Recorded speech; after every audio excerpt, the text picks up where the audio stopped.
Thank you, Mr. Chairman, for convening this important hearing, and thank you to all of our witnesses for being here today to testify.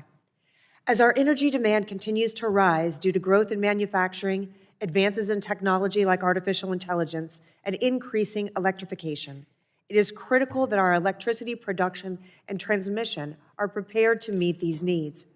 Alarmingly, in their 2024 long-term reliability assessment, the North American Electric Reliability Corporation found that most of the continent is at risk of experiencing electricity shortfalls within the next 5 years. Considering these developments, I look forward to speaking with our witnesses who represent regional grid operators from across the country on how we can best strengthen our electric grid, prevent shortfalls, and meet this growing demand for power. Mr. Van Wheely, in your testimony, you mentioned that independent system operators and states play a joint and complementary role in resource adequacy. I am interested in discussing further the role that state policies can have on reliability and affordability of the electric grid.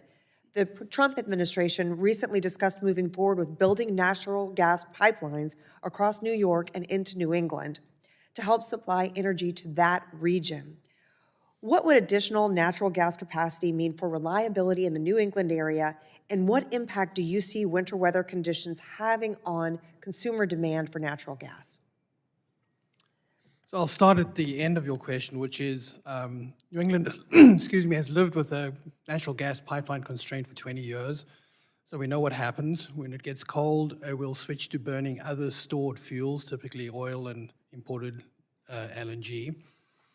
So the question, with regard to the benefits of relieving that pipeline constraint, clearly the region recognizes, and I think the states understand that additional pipeline capacity would be beneficial, but they have made very distinct policy choices over the last several decades to work around that issue. So there are workarounds, but ultimately this decision about fuel infrastructure is really in the state's hands. And if you would tell me about some of those workarounds, and as lawmakers seek to address the growing electric demand, what factors are the most important for them to be considering? I think in New England, what policymakers are generally doing is trying to weigh affordability versus decarbonization objectives. And so as they think about the relative weight of those two objectives, they tend to steer the policies in one direction or the other. Now, in my home state of Florida, a recent report from Tampa Electric found that 70,000 Florida businesses are directly fueled by natural gas. Would more natural gas capacity drive investments into economic development projects, like manufacturing facilities, that require significant amounts of affordable energy?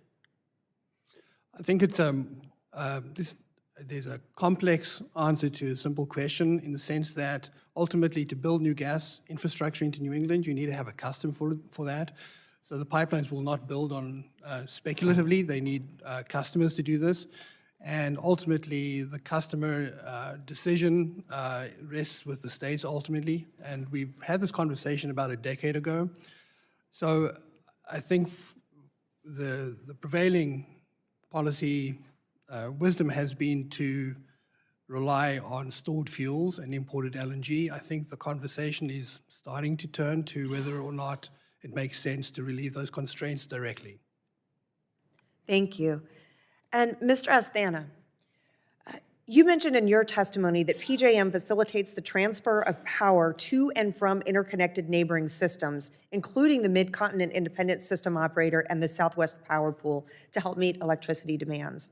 Can you elaborate on how PJM works with neighboring jurisdictions to coordinate operations? Yeah, thank you.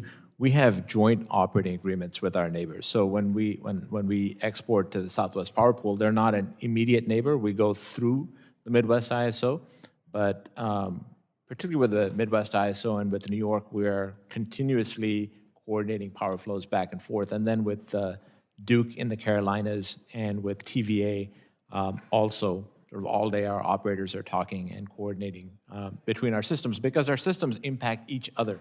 It's actually one big electrical system, and so you do have to coordinate at the seams. Thank you. Mr. Chairman, I yield back. Thank you very much. The gentleman yields